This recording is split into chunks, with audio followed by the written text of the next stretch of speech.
पाठ 5 चोर का बलिदान। कहानी। राज्य, शक्तिशाली, रत्न, मित्र, सरदार, मृत्यु, राजकुमार, जिम्मेदारी, जमींदार, सहमत, तलाशी, बलिदान। बहुत पुरानी बात है। किसी राज्य पर एक शक्तिशाली राजा शासन करता था।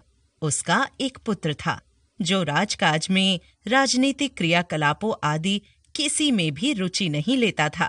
इसी कारण राजा सदैव गहरी चिंता में डूबा रहता था कि उसके देहांत के बाद राजकुमार क्या करेगा।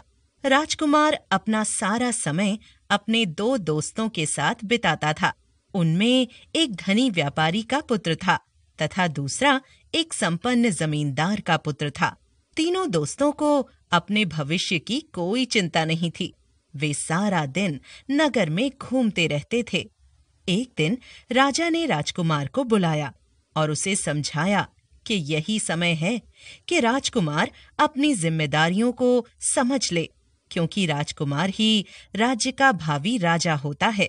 राजा ने उसे पहले कभी इतनी गंभीरता से नहीं समझाया था, इसलिए इस बार राजकुमार पर राजा की बातों का भरपूर प्रभाव पड़ा।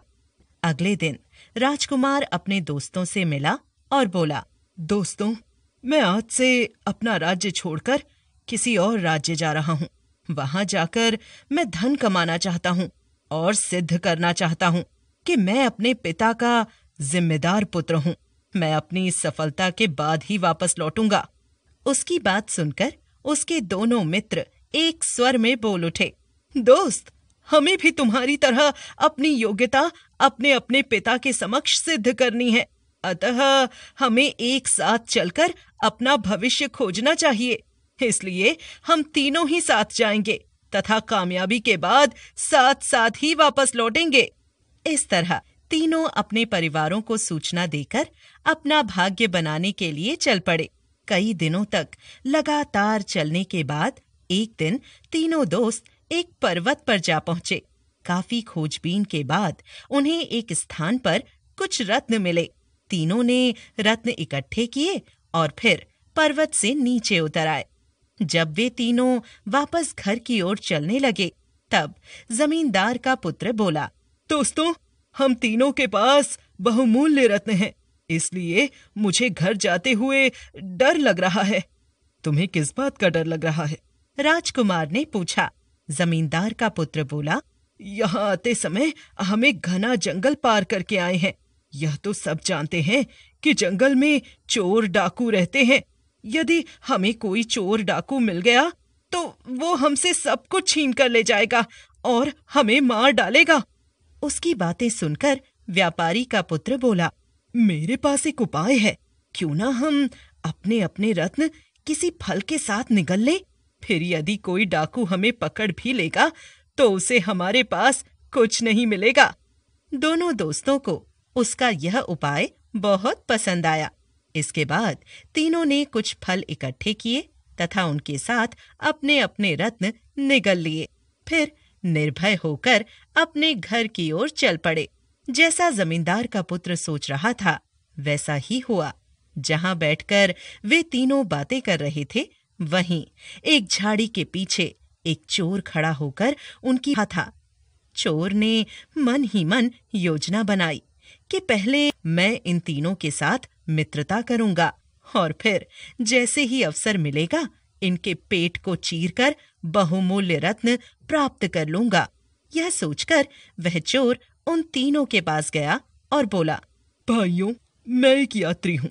मुझे इस घने जंगल में अकेले यात्रा करने में डर लग रहा है। क्या मैं शहर तक आपके साथ चल सकता हूँ? उसकी बात से तीनों मित्र सहमत हो गए तथा चारों मिलकर जंगल के रास्ते शहर की ओर चल पड़े। रात होने पर चोर मित्र ने जंगल में एक सुरक्षित जगह देखकर विश्राम करने का सुझाव दिया। अन्य तीनों मित्रों को उसका सुझाव पसंद आया, किंतु अचानक चारों ओर कोई शोर सुनाई दिया और देखते ही देखते चारों यात्री डाकुओं से घिर चुके थे। डाकू चारों को रस्सी से बांधकर अपने सरदार के पास ले गए। सरदार ने चारों से पूछा, क्या तुम उस पर्वत की ओर से आ रहे हो जहां कीमती रत्न पाए जाते हैं? चारों युवकों ने सिर हिलाकर हाँ में उत्तर दिया। सरदार ने फिर पूछा, क्या तुम्हें वहां कोई कीमती रत्न मिला? चारों यात्रियों ने सिर हिलाकर ना में उत्तर दिया। सरदार को उनकी बात पर विश्वास नहीं हुआ। तलाशी लेने पर चारों के पास कुछ नहीं मिला। तब सरदार ने अपने साथियों को आदेश दिया, इन चारों को रात भर पेट से बांध कर रखो। सुबह होने पर इनके पेट चीर कर देखेंगे कि कहीं इन्होंने पेट में तो रत्न नहीं छिपा लिए हैं। हो सकता है इन लोगों ने रत्न निगल लिए हों। सरदार की आज्ञा से उन चारों को एक पेड़ से बांध दिया गया। रात को चोर मन ही मन विचार करने लगा कि सुबह होते ही डाकू हम सब के पेट चीर कर देखेंगे। यदि उन्होंने इनमें से किसी एक का भी पेट चीरा तो उसमें रत्न अवश्य मिलेंगे। रत्न मिल जाने पर वे शेष तीनों के पेट भी अवश्य काटेंगे। भले ही उन्हें मेरे पेट से कोई रत्न ना मिले, फिर भी मेरी मृत्यु तय है।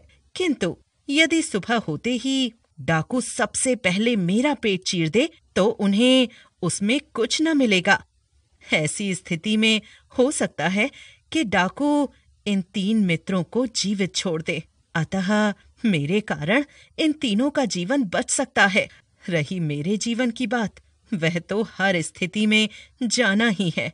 वैसे तो सारा जीवन मैंने बुरे कार्य ही किए हैं। यदि अब मरते समय कुछ भलाई का काम कर लूंगा तो शायद ईश्वर मेरे सब पाप क्षमा कर दे और मेरा अगला जन्म सुधर जाए। अतः सुबह सबसे पहले मैं डाकुओं के सरदार से अपना पेट काटे जाने की विनती करूंगा ताकि इन तीनों का जीवन बचाया जा सके। अगली सुबह सरदार अपने साथियों के साथ उनके पास आया। चोर ने सरदार से विनती करते हुए कहा, कृपा करके सबसे पहले मेरा पेट चीरिए। डाकुओं ने उसकी विनती स्वीकार कर ली। सबसे पहले उसी का पेट चीरा गया, किंतु उसके पेट में कोई रत्न नहीं मिला। यह देखकर सरदार कुछ देर के लिए चुप हो गया और कुछ सोचकर बोला, यह आदमी सच बोल रहा था, किंतु सच बोलकर भी बेचारा हमारे हाथों मारा गया। मुझे पूरा यकीन हो गया है कि इन बाकी 3 लोगों के पास भी कुछ नहीं होगा, अतः इन तीनों को छोड़ दिया जाए। तब डाकुओं ने उन तीनों को मुक्त कर दिया। तीनों मित्रों ने अपने उस अपरिचित को हृदय से धन्यवाद दिया, जिसके बलिदान ने उनके जीवन को सुरक्षित बचाया। शब्द और उनके अर्थ। शक्तिशाली, ताकतवर, पावरफुल। संपन्न, समृद्ध, रिच। प्रभाव, असर, इफेक्ट। योग्य, सक्षम, एबल। रत्न, कीमती पत्थर, जेम्स। उपाय, तरकीब, मेजर। विश्वास, भरोसा, ट्रस्ट। पुत्र, बेटा, सन। जिम्मेदारी, दायित्व, रिस्पॉन्सिबिलिटी। सिद्ध करना, साबित करना, टू प्रूव। समक्ष, सामने, बिफोर। घना, गहरा, डेंस। पसंद, चाह, लाइकनेस। बलिदान, अपने प्राण न्यौछावर करना, टू सैक्रिफाइस। शब्द शक्ति, पर्यायवाची शब्द। राजा, नृप, नरेश, प्रजापति। दोस्त, मित्र, सखा, मीत। रात, रात्रि, निशा, रजनी। पुत्र, बेटा, सुत, आत्मज। जंगल, कानन, अरण्य, वन। पर्वत, पहाड़, भूधर, गिरि। विलोम शब्द, राजा, रंक। धनी, निर्धन। पसंद, नापसंद। जीवन, मरण। सुबह, शाम। दोस्त, दुश्मन। योग्यता, अयोग्यता। निगलना, उगलना। घना, विरल। सच, झूठ।